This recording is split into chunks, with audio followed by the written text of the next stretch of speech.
Policy provides a clear roadmap for disinvestment in all non-strategic and strategic sectors. We have kept 4 years that are strategic, where bare minimum CPSEs will be maintained and rest privatized. In the remaining sectors of all CPSEs will be privatized. The main highlights of the policy are mentioned in Annexure 3. To fast forward the disinvestment policy, I'm asking NITI to work out on the next list of center public sector companies that would be taken up for strategic disinvestment. To similarly incentivize states to take to disinvestment of their public sector companies, we will work out an incentive package of central funds to states. Idle assets will not contribute to Atmanirbhar Bharat. The non-core assets largely consist of surplus land with government ministries and departments and public sector enterprises. Monetizing of land can either be by way of direct sale or concession or by similar means. This requires special abilities, and for this purpose, I propose to use a special purpose vehicle in the form of a company that would carry out this activity. In order to ensure timely completion of closure of sick or loss-making CPSEs, we will introduce a revised mechanism that will ensure timely closure of such units. I have estimated 1,75,000 crores as receipts from disinvestment in BE 21-22.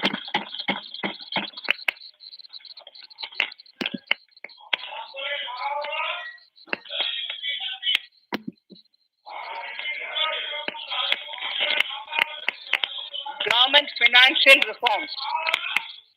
Under the Treasury Single Account, the TSA system, autonomous bodies directly draw funds from the government's account at the time of actual expenditure, saving interest costs. We will extend the TSA system for universal application from 21-22. On the recommendation of the 15th Finance Commission, we have undertaken a detailed exercise to rationalize and bring down the number of centrally sponsored schemes. This will enable consolidation of outlays for better impact. The government is committed to the development of multi-state cooperatives and will provide all support to them. To further streamline the ease of doing business for cooperatives, I propose to set up a separate administrative structure for them.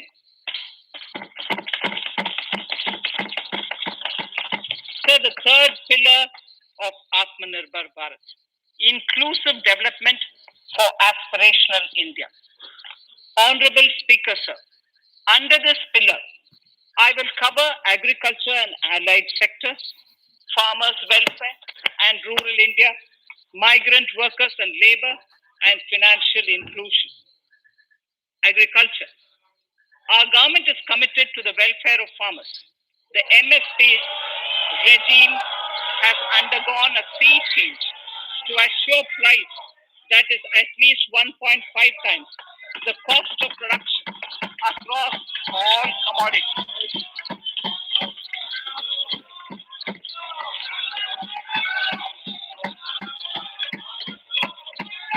The procurement has also continued to increase at a steady pace. This has resulted in increase in payment to farmers substantially. In case of wheat, a total amount paid to farmers in 2013-14. Honorable Speaker, sir, the data that I give now is important for all honorable members to kindly hear. In case of wheat, the total amount paid to farmers in 2013-14 was 33,874 crores. In 2019-20, it was 62,802 crores. And even better, Honorable Speaker, in 2020-2021, this amount paid to farmers was 75,060 crores.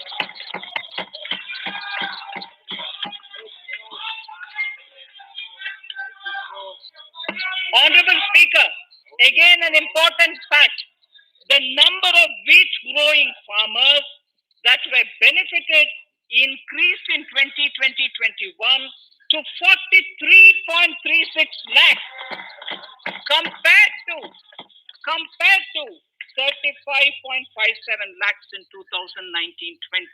That much of an increase within 1 year.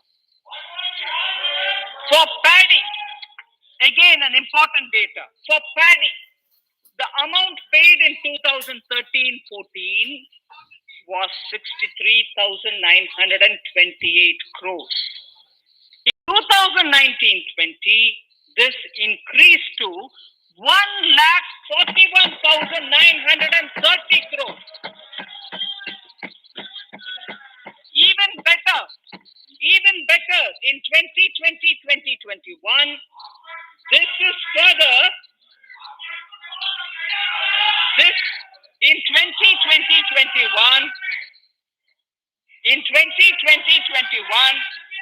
this is further estimated, and I'm saying this is further estimated because the procurement is ongoing, and therefore I can't give you the final figure.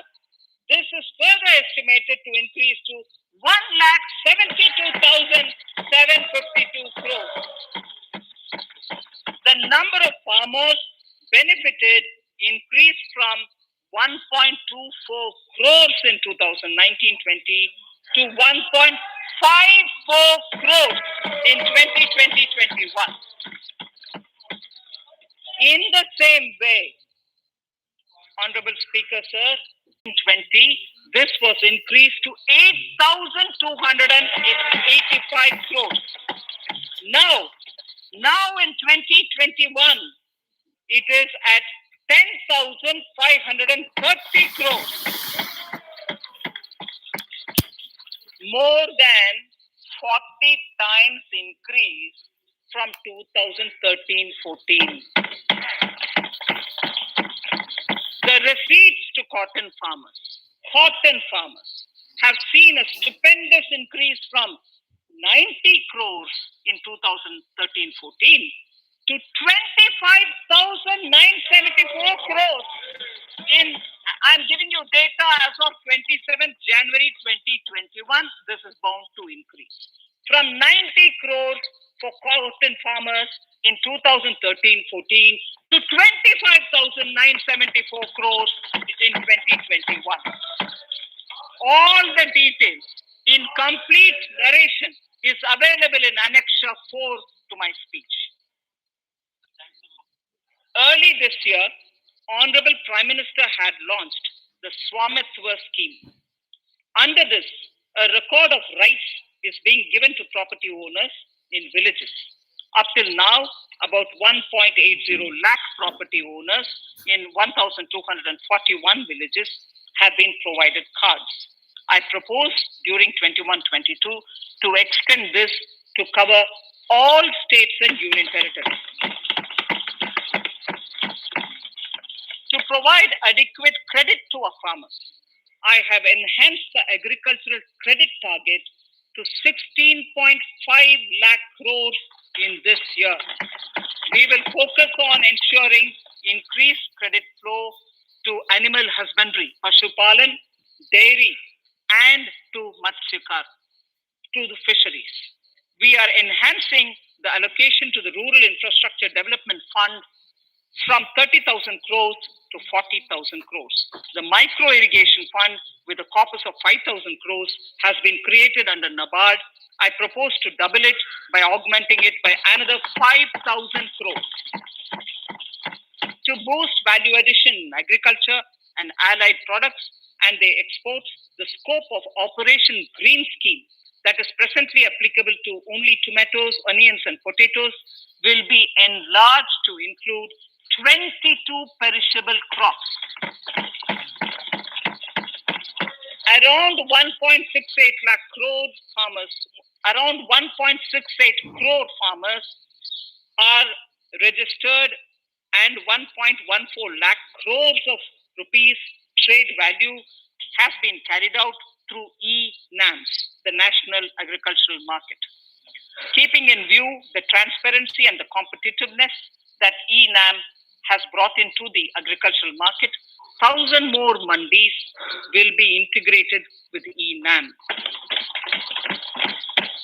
Honorable Speaker, sir, with all this, the Agricultural Infrastructure Fund would be made available to the APMCs for augmenting their infrastructure facilities.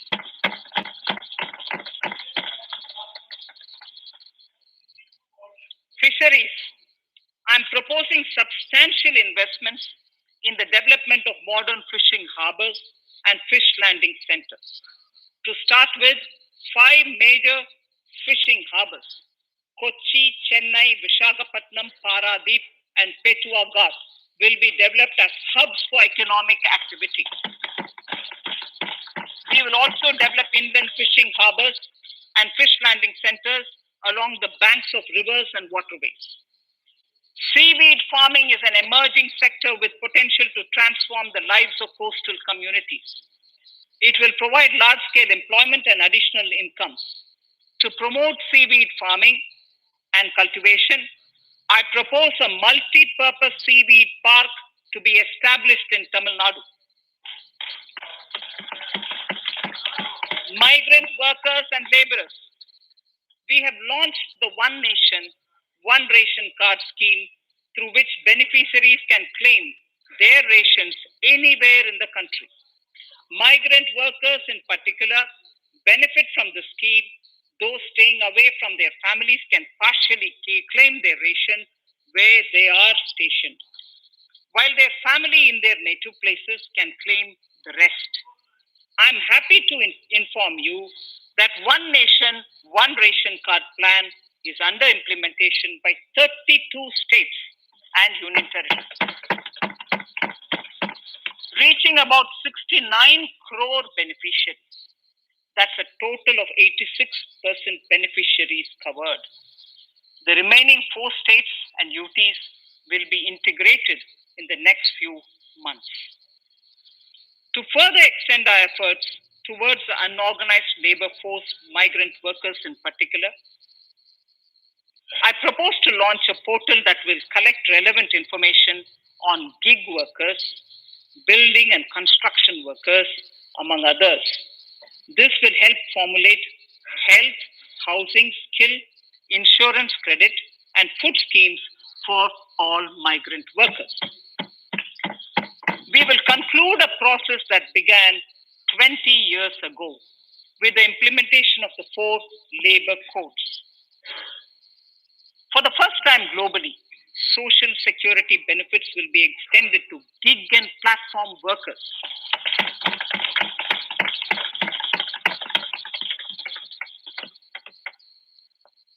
Minimum wages will apply to all categories of workers, and they will all be covered by the Employees State Insurance Corporation. Women will be allowed to work in all categories and also in the night shifts with adequate protection. At the same time, compliance burden on employers will be reduced with a single registration and licensing and online returns. Financial inclusion. To further facilitate credit flow under the scheme of Stand Up India for the scheduled castes and scheduled tribes and also women, I propose to reduce the margin money requirement from 25% to 15% only, and to also include loans for activities in allied sectors in allied activities in agriculture. We have taken a number of steps to support the MSME sector. In this budget, I have provided 15,700 crores to this sector more than double of the last year's B. Honorable Speaker, sir, I now go to the fourth pillar, reinvigorating human capital. The national education policy announced recently has had good reception. In school education, more than 15,000 schools will be qualitatively strengthened to include all components of the national education policy. They shall emerge as exemplar schools in their regions, hand-holding and mentoring other schools to achieve the ideals of policy. 100 new Sainik schools will be set up in partnership with NGOs, private schools, and states. Higher education. In budget 2019-20, I had mentioned about the setting up of a higher education commission in India. We would be introducing the legislation this year to implement the same. It will be an umbrella body having 4 separate vehicles for standard setting, accreditation, regulation, and funding. Many of our cities have various institutions, universities, and colleges supported by the Government of India. Hyderabad, for example, has about 40 major institutions. In 9 such cities, we will create a formal umbrella structure so that these institutions can have better synergy while also retaining their internal autonomy. A glue grant will be set aside for this purpose. For accessible higher education in Ladakh, I propose to set up a central university in Leh.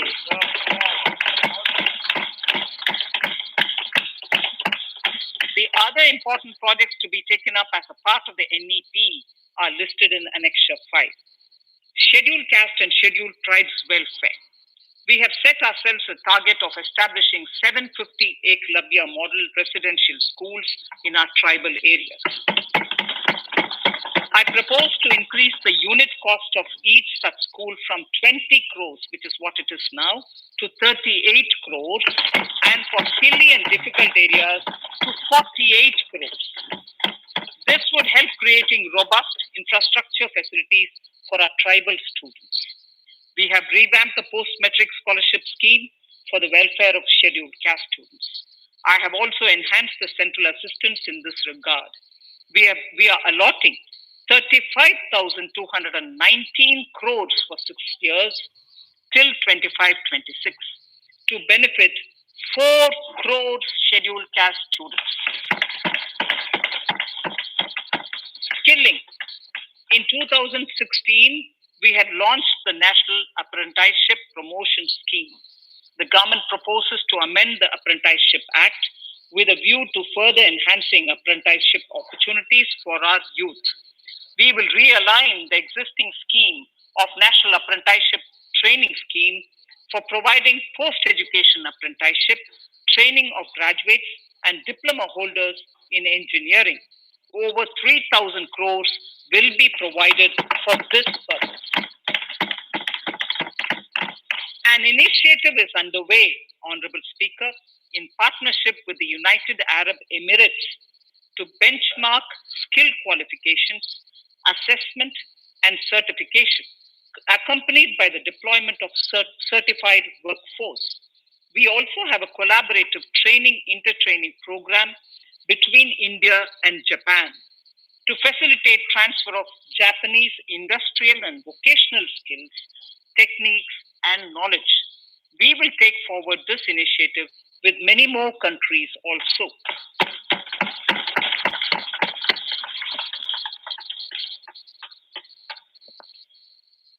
Innovation and R&D. In my budget speech of 2019, I had announced the National Research Foundation. We have now worked out the modalities, and the NRF outlay will be of 50,000 crores over 5 years. It will ensure that the overall research ecosystem in the country is strengthened with focus on identified national priority thrust areas. There has been a manifold increase in digital payments in the recent past. To give a further boost to digital transactions, I earmarked 1,500 crores for a proposed scheme that will provide financial incentive to promote digital mode of payment. We will undertake a new initiative, National Language Translation Mission. This will enable the wealth of governance and policy related knowledge on the internet being made available in major Indian languages. The new Space India Limited, a PSU, under the Department of Space, will execute the PSLV CS-51 launch, carrying the Amazonia satellite from Brazil, along with a few smaller Indian satellites. As part of the Gaganyaan mission activities, 4 Indian astronauts are being trained on generic spaceflight aspects in Russia. The first unmanned launch is slated for December 2021. Our oceans are a storehouse of living and non-living resources. To better understand this realm, we will launch a deep ocean mission with a budget outlay of more than 4,000 crores over 5 years. This mission will cover deep ocean survey exploration and projects for the conservation of deep sea biodiversity. I come to the sixth pillar, Honorable Speaker, minimum government, maximum governance. Honorable Speaker, sir, this is the last of the 6 pillars. This will outline plans for reforms in one of our core principles of minimum government, maximum governance. We have taken a number of steps to bring reforms in tribunals in the last few years for speedy delivery of justice. Continuing with the reforms process, I now propose to take further measures to rationalize the functioning of tribunals. We have introduced the National Commission for Allied Healthcare Professionals Bill in Parliament. National Commission for Allied Healthcare Professionals Bill in the Parliament, with a view to ensure transparent and efficient regulation of 56 allied healthcare professionals. Additionally, to bring about transparency, efficiency, and governance reforms in the nursing profession, the National Nursing and Midwifery Commission Bill will be introduced by the government for passing. To have ease of doing business for those who deal with government or CPSEs and carry out contracts, I propose to set up a conciliation mechanism and mandate its use for quick resolution of contractual disputes. This will instill confidence in private investors and contractors. Honorable Speaker, sir, the forthcoming census could be the first digital census in the history of India.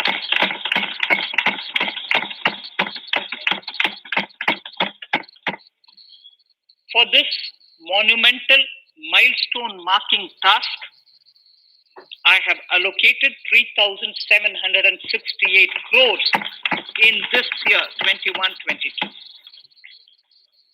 Honorable Speaker, Goa is celebrating the Diamond Jubilee year of the state's liberation from Portuguese rule. From the Government of India's side, I propose to grant 300 crores to the Government of Goa for the celebration. I propose to provide 1,000 crores for the welfare of tea workers, especially women and children in Assam and West Bengal. A special scheme will be devised for the same.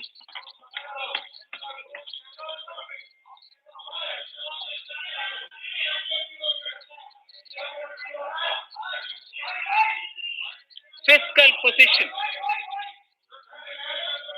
Fiscal position. In these last few paragraphs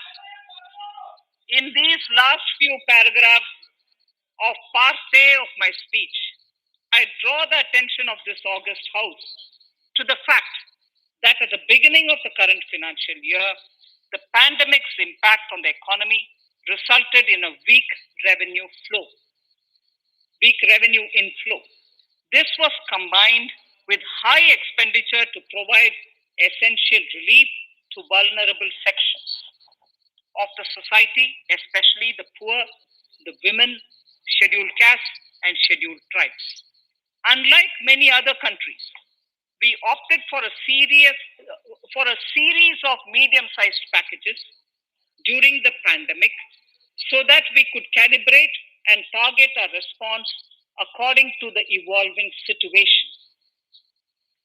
Once the health situation stabilized and the lockdown was being slowly lifted, we switched to ramping up government spending so as to revive domestic demand.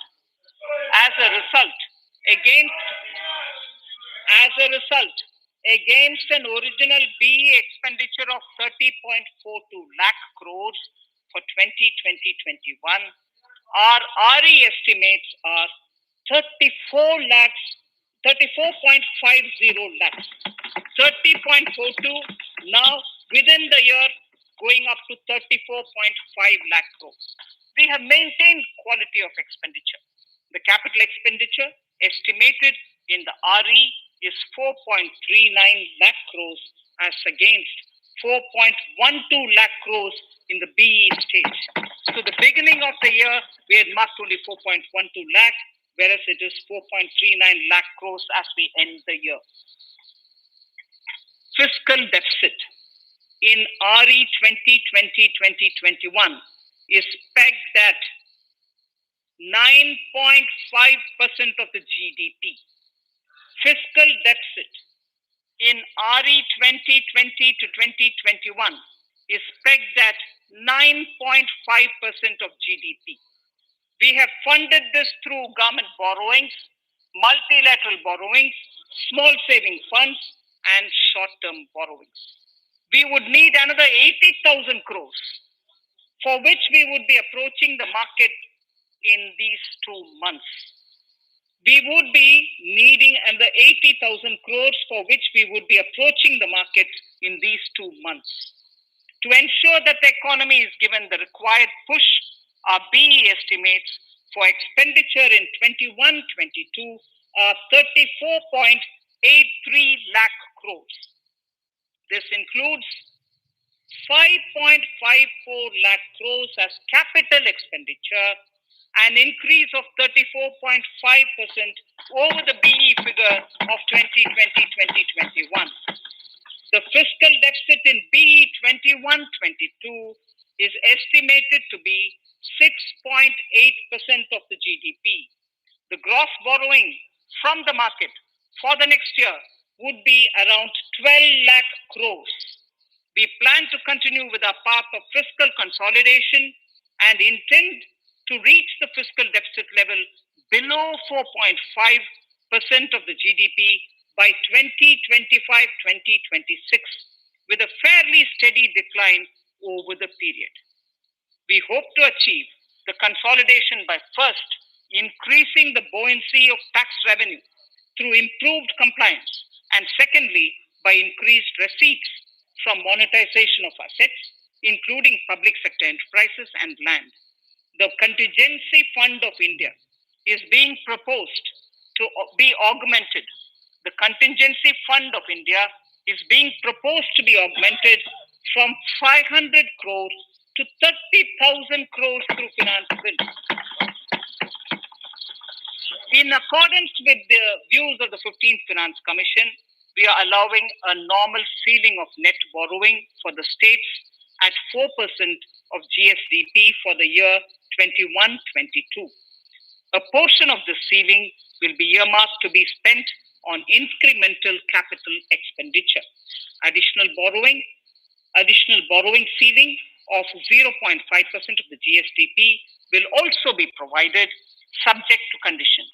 States will be expected to reach a fiscal deficit of 3% of GSDP by 2023-24 as recommended by the 15th Finance Commission.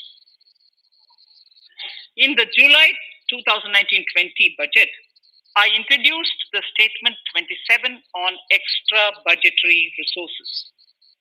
It disclosed the borrowings of the government agencies that went towards funding Government of India schemes and whose repayment burden was on the government.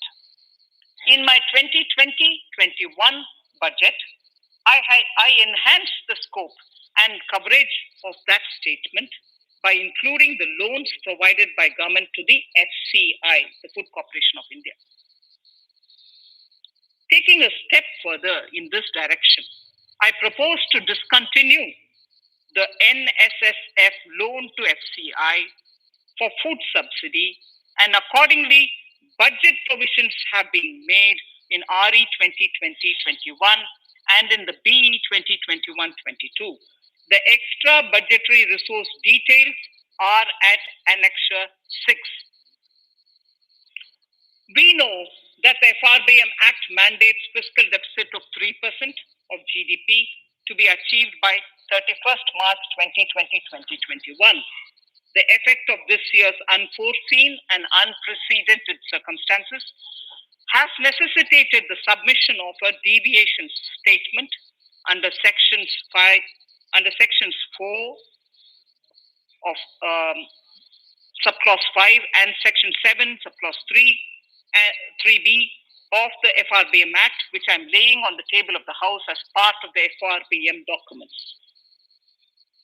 Towards achieving central government fiscal deficit along the broad path that I have already indicated, I will be introducing an amendment to the FRBM Act. Honorable Speaker, on the 9th of December 2020, the 15th Finance Commission submitted its final report covering the period 2021 to 2026 to the Rashtrapati Ji.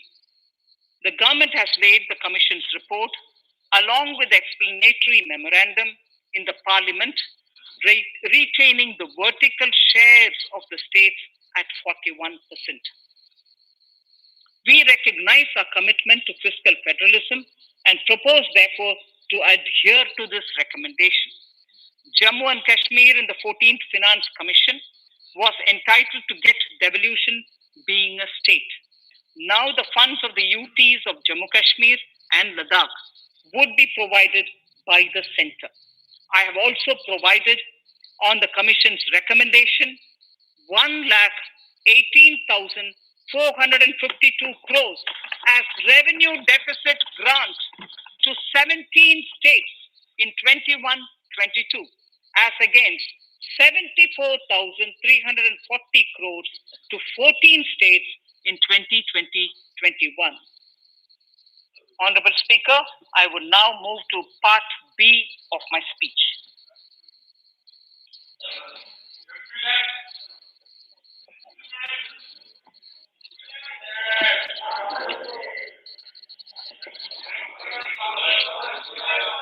Honorable Speaker, the world is facing a serious challenge of the pandemic and its aftershock. In these trying times, when many economies are struggling to revive, our people and our industry have exhibited remarkable resilience. As I mentioned already, post-pandemic, a new world order seems to be emerging, one in which Asia is poised to occupy a prominent position, and India will have a leading role therein. In this scenario, our tax system has to be transparent, efficient, and should promote investments and employment in our country. At the same time, it should put minimum burden on our taxpayers. I borrow the words of Thiruvalluvar, the saint. Yetralum, Eatalum, Kastalum, Kasta Vaguttalum, Nalla Valladarasu. A king or a ruler is the one who creates and acquires wealth, protects and distributes it for common good. Tirukkural. Direct tax proposals. Keeping this in mind, the words of Tirukkural, our government introduced a series of reforms in the direct tax system for the benefit of our taxpayers and the economy. Few months prior to the pandemic, in order to attract investments, we slashed our corporate tax corporate tax rate to make it among the lowest in the world. The dividend distribution tax too was abolished. The burden of taxation on small taxpayers was eased by increasing rebates. In 2020, the return filers saw a dramatic increase to 6.48 crores from 3.31 crores in 2014. In the direct tax administration, we had recently introduced the faceless assessment and faceless appeal. I now seek to take further steps to simplify the tax administration, ease compliance, and reduce litigation. Relief to senior citizens. I begin my direct tax proposals by offering my pranam to our senior citizens. Many of them, despite having foregone several basic necessities of their own, have strived to build our nation. Now, in the 75th year of independence of our country, when we continue our endeavor with renewed vigor, we shall reduce compliance burden on our senior citizens who are 75 years of age and above. For senior citizens who only have pension and interest income, I propose exemption from filing their income tax returns.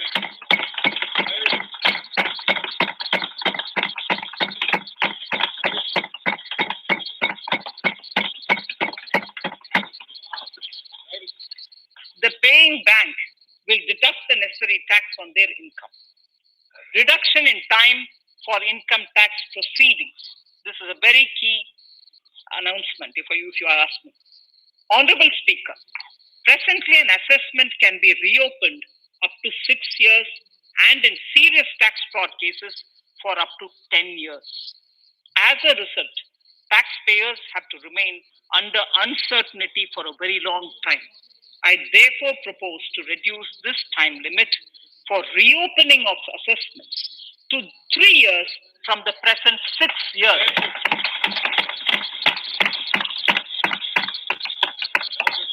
In serious tax evasion cases too, only where there is evidence of concealment of income of 50 lakh or more in a year. In serious tax evasion cases too, only where there is evidence of concealment of income of 50 lakh or more in a year can the assessment be reopened up to 10 years. Even this reopening can be done only after the approval of the Principal Chief Commissioner, the highest level of Income Tax Department. Setting up the Dispute Resolution Committee. Honorable Speaker, it has been the resolve of this government to reduce litigation, which mars the present taxation system. The government came out with the Direct Taxation Vivad Se Vishwas scheme to give taxpayers an opportunity to settle long pending disputes and be relieved to further strain on their time and resources. The response from taxpayers has been the best ever, as over 110,000 taxpayers have already opted to settle tax disputes of over 85,000 crores under the scheme. To further reduce litigation for small taxpayers, I propose to constitute a dispute resolution committee for them, which will be faceless to ensure efficiency, transparency, and accountability. Anyone with a taxable income up to 50 lakh and disputed income up to 10 lakh shall be eligible to approach the committee. Faceless IT-AT. For ease of compliance and to reduce discretion, we are committed to make the taxation processes faceless. The government has already introduced faceless assessment and appeal this year. The next level of income tax appeal is the Income Tax Appellate Tribunal. I now propose to make this tribunal faceless. We shall establish a national faceless Income Tax Appellate Tribunal Center. All communication between the tribunal and the appellate shall be electronic. Where personal hearing is needed, it shall be done through video conferencing. Relaxations to NRI. When non-resident Indians return to India, they have issues with respect to their accrued incomes in their foreign retirement accounts. This is usually due to mismatch in taxation period. They also face difficulties in getting credit for Indian taxes in foreign jurisdictions. I propose to notify rules for removing their hardship of double taxation. Exemption from audit. Currently, if your turnover exceeds 1 crore, you have to get your accounts audited. In February 2020 budget, I had increased the limit for tax audit to 5 crores for those who carry out 95% of their transactions digitally. To further incentivize digital transactions and to reduce compliance burden, I propose to increase this limit for tax audit for such persons from 5 crores to 10 crores. Relief for dividend. In the previous budget, I had abolished the dividend distribution tax in order to incentivize investment. Dividend was made taxable in the hands of shareholders. Now, in order to provide ease of compliance, I propose to make dividend payment to rate and InvIT exempt from TDS. Further, as the amount of dividend income cannot be estimated correctly by the shareholders for paying advance tax, I propose to provide that advance tax liability on dividend income shall arise only after the declaration or payment of dividend. Also, for the foreign portfolio investors, I propose to enable deduction of tax on dividend income at lower treaty rate. Attracting foreign investment into infrastructure sector. In the last budget, for attracting foreign investment in the infrastructure sector, we had granted 100% tax exemption, subject to certain conditions, to foreign sovereign wealth funds and pension funds on their income from investment in Indian infrastructure. We have noticed that few of such funds are facing difficulties in meeting some of the conditions. In order to ensure that a large number of funds invest in India, I propose to relax some of these conditions relating to prohibition on private funding, restriction on commercial activities, and direct investment in infrastructure. In order to allow funding of infrastructure by issue of zero coupon bonds, I propose to make notified infrastructure debt funds eligible to raise funds by issuing tax efficient zero coupon bonds. Affordable housing.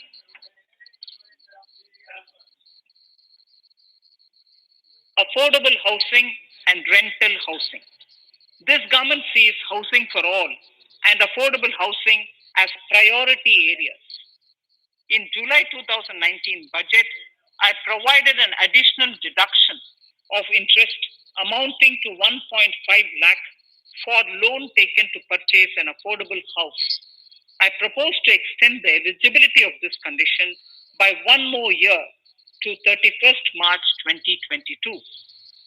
The additional deduction of 1.5 lakh shall therefore be available for loans taken up to 31st March 2022 for the purchase of affordable houses. Further, to keep up the supply of affordable houses, I propose that the affordable housing projects can avail a tax holiday for 1 more year till 31st March 2022. These are available now for projects also. We are committed to promote supply of affordable rental housing for migrant workers. For this, I propose to allow tax exemption for notified affordable rental housing projects. Tax incentives to IFSC. As I mentioned in part A of the speech, the government is committed to making the International Financial Services Center in GIFT City a global financial hub. In addition to the tax incentives already provided, I propose to include, among others, tax holiday for capital gains for aircraft leasing companies, tax exemption for aircraft lease rentals paid to foreign lessors, tax incentive for relocating foreign funds in the IFSC, and to allow tax exemption to the investment division of foreign banks located in the IFSC. Pre-filling of returns. Honorable Speaker, in order to ease compliance for the taxpayer, details of salary income, tax payments, TDS, etc., already come pre-filled in income tax returns. To further ease filing of returns, details of capital gains from listed securities, dividend income, and interest from banks, post office, etc., will also be now pre-filled. Relief to small trusts. We hope to reduce compliance burden on small charitable trusts running educational institutions and hospitals. So far, there is a blanket exemption to such entities whose annual receipt does not exceed 1 crore of rupees. I now propose to increase this amount to 5 crores.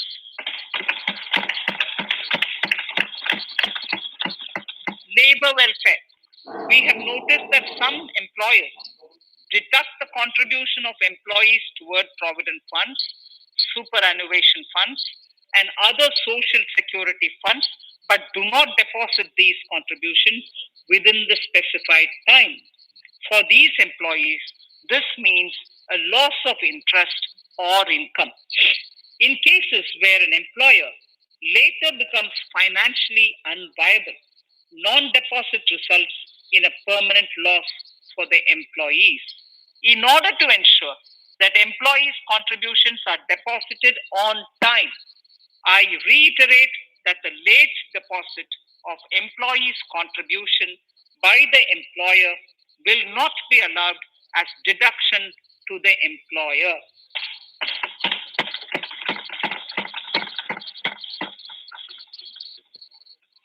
Incentives for startups. In order to incentivize startups in the country, I propose to extend the eligibility for claiming tax holiday for startups by 1 more year, till 31st March 2022. Further, in order to incentivize funding for the startups, I propose to extend the capital gains exemption for investment in startups by 1 more year till 31st March 2022. So I now come to indirect tax proposals. GST. Before I come to my indirect tax proposals, I would like to appraise the House on GST. The GST is now 4 years old, and we have taken several measures to further simplify it. Some of the measures include nil return through SMS, quarterly return and monthly payment for small taxpayers, electronic invoice system, validated input tax statements, pre-filled editable GST return, and staggering of returns filing. The capacity of GST and system has also been enhanced. We have also deployed deep analytics and artificial intelligence to identify tax evaders and fake billers and launched special drives against them. The results speak for themselves. We have made record collections in the last few months. The GST Council has painstakingly thrashed out thorny issues. As chairperson to the Council, I want to assure this House that we shall take every possible measure to smoothen the GST further and to remove anomalies such as inverted duty structure. Custom duty rationalization. Our custom duty policy should have the twin objective of promoting domestic manufacturing and helping India get on to global value chain and export better. The thrust now has to be on easy access to raw materials and exports of value-added products. Towards this, last year, we started overhauling the customs duty structure, eliminating 80 outdated exemptions. I also thank everyone who responded overwhelmingly to a crowdsourcing call for suggestions on this revamp. I now propose to review more than 400 old 400 old exemptions this year. I repeat, I now propose to review more than 400 old exemptions this year. We will conduct this through extensive consultations, and from 1st October 2021, we will put in place a revised customs duty structure free of distortions. I also propose that any new customs duty exemptions, therefore, henceforth will have validity up to 31st March following 2 years from the date of the issue. Electronic and mobile phone industry. Domestic electronic manufacturing has grown rapidly. We are now exporting items like mobiles and chargers. For greater domestic value addition, we are withdrawing a few exemptions on part of chargers and subparts of mobiles. Further, some parts of mobiles will move from nil rate to a moderate 2.5%. Iron and steel. MSMEs and other user industries have been severely hit by a recent sharp rise in iron and steel prices. Therefore, we are reducing customs duty uniformly to 7.5% on semis, flats, and long products of non-alloy, alloy, and stainless steels. To provide relief to metal recyclers, mostly MSMEs, I am exempting duty on steel scrap for a period up to 31st March 2022. Further, I am also revoking ADD and CVD on certain steel products. Also, to provide relief to copper recyclers, I am reducing duty on copper scrap from 5% to 2.5%. Textiles. The textile sector generates employment and contributes significantly to the economy. There is a need to rationalize duties on raw material inputs to man-made textiles. We are now bringing nylon chain on par with polyester and other man-made fibers. We are uniformly reducing the BCD rates on caprolactam, nylon chips, nylon fiber, and yarn to 5%. This will help the textile industry, MSMEs, and also overall exports. Chemicals. We have calibrated customs duty rates on chemicals to encourage domestic value addition and to remove inversions. Apart from other items, we are reducing customs duty on naphtha to 2.5% to correct inversion. Gold and silver presently attract a basic customs duty of 12.5%. Since the duty was raised from 10% in July 19, prices of precious metals have risen sharply. To bring it closer to previous levels, we are rationalizing customs duty on gold and silver. Renewable energy. In Part A, we have already acknowledged that solar energy has huge promise for India. To build up domestic capacity, we will notify a phased manufacturing plan for solar cells and solar panels. At present, to encourage domestic production, we are raising duty on solar inverters from 5% to 20% and on solar lanterns from 5% to 15%. Capital equipment and auto parts. There is immense potential in manufacturing heavy capital equipment domestically. We will comprehensively review the rate structure in due course. However, we are revising duty rates on certain items immediately. We propose to withdraw exemptions on tunnel boring machine. It will attract a customs duty of 7.5% and its parts a duty of 2.5%. We are raising customs duty on certain auto parts to 15% to bring them on par with general rate on auto parts. MSME products. We are proposing certain changes to benefit MSMEs. We are increasing duty from 10 to 15% on steel screws and plastic builder wares. On prawn feed, we increase it from 5 to 15%. We are rationalizing exemption on import of duty-free items as an incentive to exporters of garments, leather, and handicraft items. Almost all of these items are made domestically by our MSMEs. We are withdrawing exemption on imports of certain kinds of leathers as they are domestically produced in good quantity and quality, mostly by MSMEs. We are also raising customs duty on finished synthetic gemstones to encourage domestic processing. Agriculture products to benefit farmers. We are raising customs duty on cotton from nil to 10%, on raw silk and silk yarn from 10 to 15%. We are also withdrawing end-use based concession on denatured ethyl alcohol. Currently, rates are being uniformly calibrated to 15% on items like maize, bran, rice bran, oil cake, and animal feed additives. There is an immediate need to improve agricultural infrastructure so that we produce more while also conserving and processing agricultural output efficiently. This will ensure enhanced remuneration for our farmers. To earmark resources for this purpose, I propose an agricultural infrastructure and development cess on a small number of items. However, while I'm applying this cess, we have taken care not to put additional burden on consumers on most items. Rationalization of procedures and easing of compliance. For a judicious application, we propose certain changes in the provisioning related to ADD, anti-dumping duty, and CVD, countervailing duty levies. To complete customs investigation, we are prescribing definite timelines.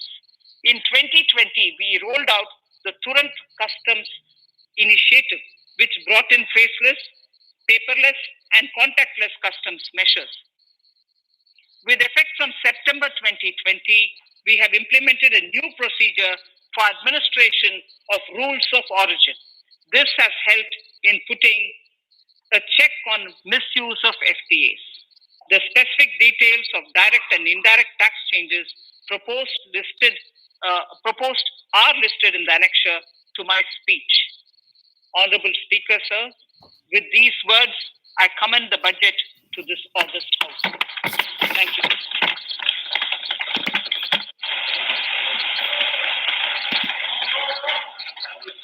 Item number 1, माननीय मंत्री जी, item number 1.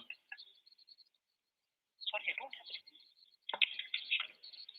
Sir, I wish to place on table the 15th Finance Commission report.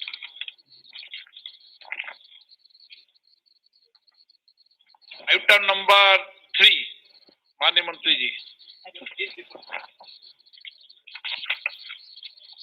So, I wish to lay on the table the following statements under Section 3(1) of the Fiscal Responsibility and Budget Management Act 2003, the medium-term fiscal policy fiscal policy strategy statement and macroeconomic framework statement.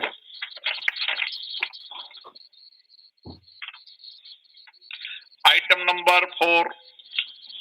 So, I wish to seek your permission to move for leave to introduce the Finance Bill 2021. प्रश्न ये कि विधेयक को पुनर्स्थापित करने की अनुमति प्रदान की जाए. जो सदस्य इसके पक्ष में हाँ कहें, जो सदस्य इसके विरोध में ना कहें. मेरे विचार में निर्णय हाँ वालों के पक्ष में हुआ, हाँ वालों के पक्ष हुआ. माननीय मंत्री जी विधेयक को पुनर्स्थापित करें. Shri Prahlad Joshi ji, with your permission, I rise to present the 18th report of Business Advisory Committee. माननीय सदस्यगण, माननीय वित्त मंत्री जी के बजट भाषण की प्रतियां प्रकाशक फलक पर उपलब्ध है. सदस्य अपनी प्रति प्रकाशन फलक से प्राप्त कर सकते हैं. माननीय सदस्यगण, जैसा कि आपको समाचार 2 के माध्यम से पहले सूचित किया जा चुका है कि बजट की प्रतियां आपको मेंबर्स पोर्टल के माध्यम से उपलब्ध कराई जा रही है. सभा की कार्रवाई मंगलवार दिनांक 2 फरवरी 2021 को दोपहर 4 बजे तक के लिए स्थगित की जाती है.